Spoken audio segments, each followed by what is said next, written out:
White cats, with their soft, pristine coats and uniquely colored eyes, are works of feline art. But these kitties are more than just good looks.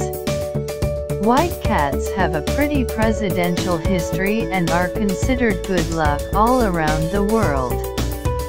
Complete white cat, also known as the diamond eye cat, is a rare breed of cat originating in Thailand, which has an ancient ancestry tracing back hundreds of years.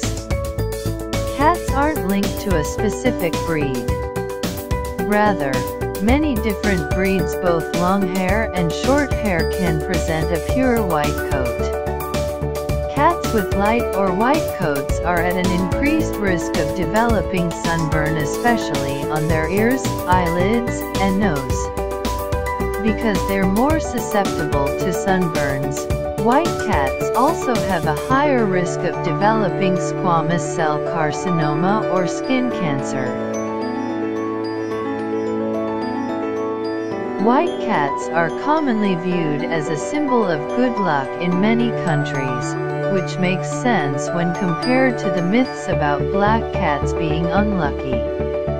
White cats are also seen as symbols of purity and positivity in many regions too, and white cats with one blue eye even more so.